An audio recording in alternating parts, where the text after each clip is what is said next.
조국혁신당 대표 권한대행 김선민입니다. 오늘부터 워싱턴에서 한미 2+2 송상협의가 열립니다. 과연 제대로 될까 하는 걱정부터 듭니다. 협상을 앞두고 가진 패를 몽땅 공개하는 모자란 자들 때문입니다. 한덕수 총리는 미국 관세 부과에 대해 맞대응하지 않을 것이라고 해 양보할 의향을 공개적으로 드러냈습니다. 한국을 지금 이 모습으로 만드는 데는 미국의 역할이 매우 컸다. 6.25 전쟁 이후 미국은 원조, 기술이전, 투자, 안전보장을 제공했다.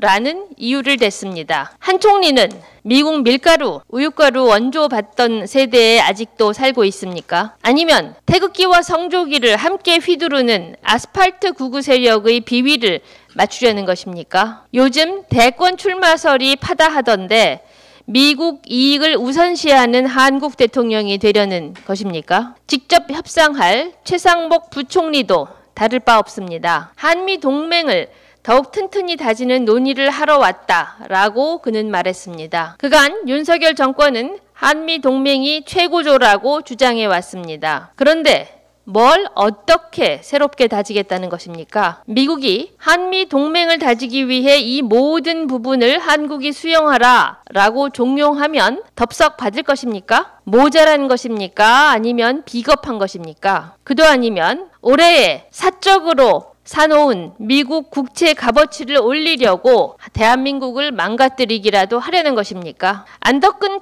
산업통상자원부 장관도 마찬가지입니다. 방위비 분담금과 관련해서 의제로 다뤄질 가능성을 열어두고 대비하고 있다라고 말했습니다. 한미 양국은 2026년도 방위비 분담 특별협정을 지난해 10월 체결했습니다. 미국이 재협상을 요구해도 지난해 이미 끝난 일이라고 버텨야 향후 협상에서 대한민국이 유리한 지위를 확보할 수 있습니다. 그런데 미국이 아직 공식 거론하지도 않은 이야기를 먼저 협의할 수 있다는 식으로 말합니다. 미국과 재협상하면 방위비 분담금을 낮출 자신이 있습니까? 결국 미국이 요구하면 더 내야 하는 것 아닙니까? 호구 잡히러 미국에 갔습니까? 미국 트럼프 행정부의 관세 통상 정책은 오늘 다르고 내일이 또 다릅니다. 가장 큰 시장인 중국과 여전히 밀고 당기기를 하고 있습니다. 이 시점에서 협상팀이 해야 할 일은 내가 가진 패는 감추고 전략적 모호성을 유지하는 일입니다. 특히 다음 정부가 들어서는 6월 이후로 결정을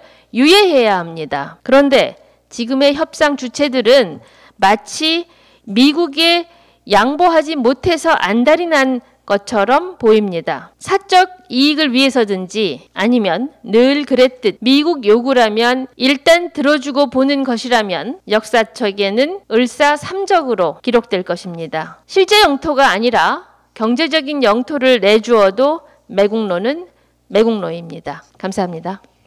지난 12월 3일 불법 계엄 시도 당일 아침에 기재부가 무려 1,180억 원의 예비비를 사이버 안보 위협 대응 명목으로 배정했던 사실이 밝혀졌습니다. 이 돈은 국정원에 흘러갔고 지출 내역은 확인할 길이 없습니다. 윤석열은 그날 국정원 1차장에게 전화를 걸어서 방첩사를 잘 챙기라고 지시했습니다. 국무회의에서는 기재부 장관에게 예비비를 확보하라는 쪽지를 보냈습니다.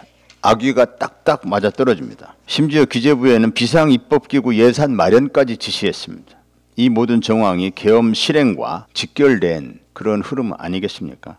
최상목 부총리에게 묻습니다. 이 1,180억 원 돈이 과연 사이버 위협 대응 경비가 맞습니까? 불법 계엄 실행 지원 예산이 아니었습니까? 최고위원 홍명필입니다. 지금까지 이런 장모는 없었다. 영화 극한직업에서의 대사를 떠올리게 하는 최은순이 또 사고를 쳤습니다. 내란수기 윤석열이 대통령이었을 때 저는 이런 말을 한 적이 있습니다. 대한민국 역대 대통령의 장모 중에 이름을 아는 유일한 사람이 최은순이다. 도대체 국민들이 왜 대통령 장모의 이름을 뉴스에서 이렇게 자주 봐야 하는가? 장부증명서를 위조한 혐의 등으로 징역 1년을 확정받아 복역하다 가석방된 최은순. 요양급여 불법 수급 혐의로 1심에서 징역 3년형을 받고 오열하던 그녀는 윤석열의 연수원 동기가 판사였던 2심에서 극적으로 무죄를 받고 22억 9천만 원까지 챙길 수 있었습니다. 그 때문에 간이 커진 것일까요? 이번에 이명수 기자와 장인수 기자가 취재한 내용은 상상을 초월합니다. 김건희의 오빠 김진우가 대표로 있고 최은순이 식재료를 공급하는, 실질적으로는 최은순이 운영하는 온요양원에서 노인들을 학대하고 방치해왔으며 이 때문에 일부 입소자가 사망까지 했다는 것입니다. 1717원짜리 토마토 주스를 16명이서 나눠 마시게 하고 대파 때문에 총선에 졌다고 생각해서 한이 맺혔는지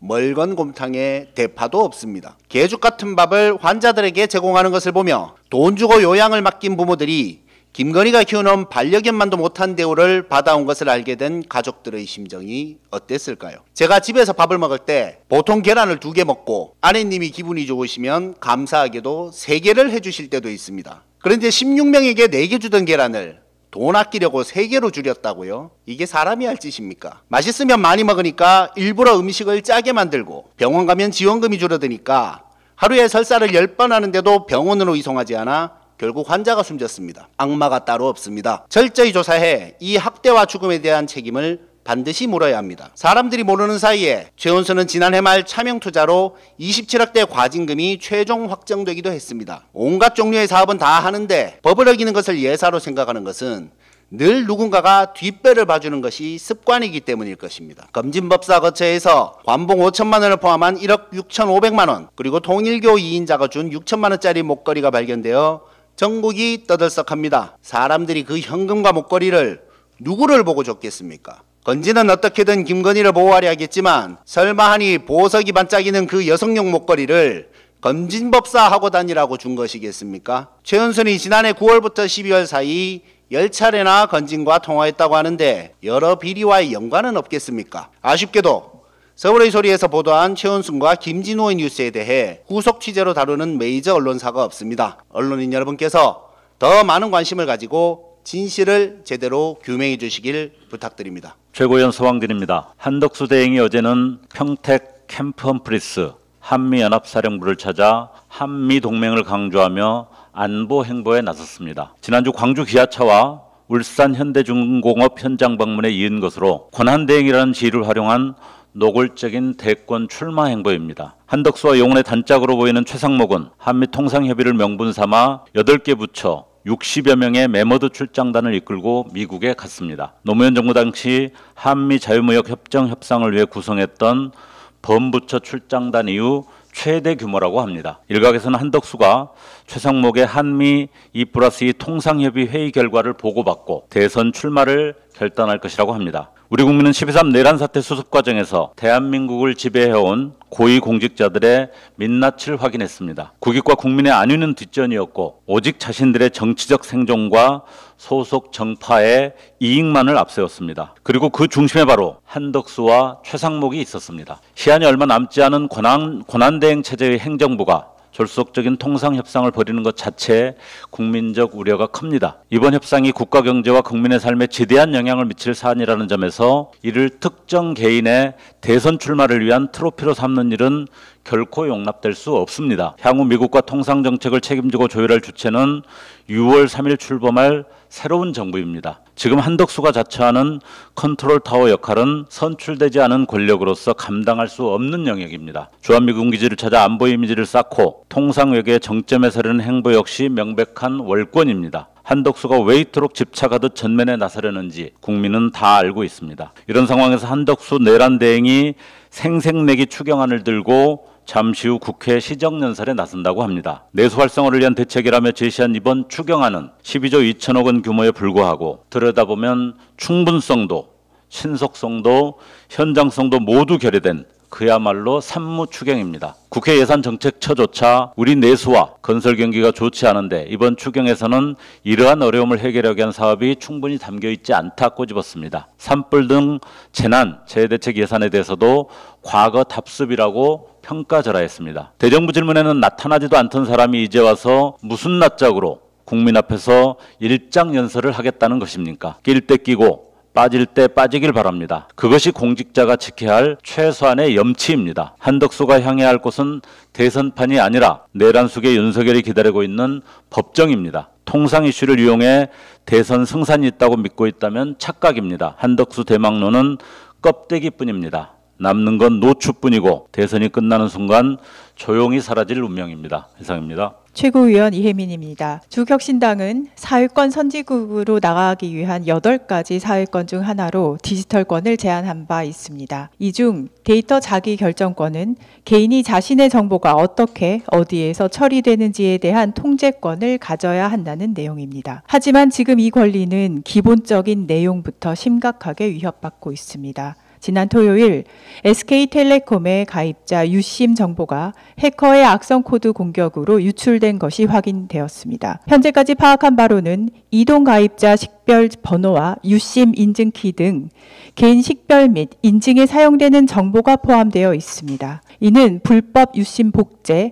신원 도용 등 2차 범죄로 이어질 수 있는 위험성이 있습니다. 과기정통부는 이번 사안에 대해 명백한 관리 책임 의무가 있습니다. 지금처럼 정보가 불확실한 상태가 지속되면 그 자체로 사회 혼란이 가속화됩니다. 과기정통부와 한국인터넷진흥원은 피해 규모, 범위를 명확하게 밝히고 즉각적인 사용자 보호 조치를 마련해야 합니다. 사후 피해자 구제책 마련도 해야 되겠지만 이럴 때에는 가장 적극적인 선제적 보호 조치가 더 큰 손실을 막을 수 있습니다. 이 와중에 과기정통부 사이버 침해 담당 과장의 미국 출장은 오히려 의혹만 가중시킵니다. 이번 사태는 단순한 보안 사고가 아닙니다. 이는 국가가 책임져야 할 디지털 안전망이 흔들리고 있다는 신호입니다. 사회가 여전히 내란 사태의 여파에서 벗어나지 못한 지금 또 다른 형태의 혼란을 방치할 수는 없습니다.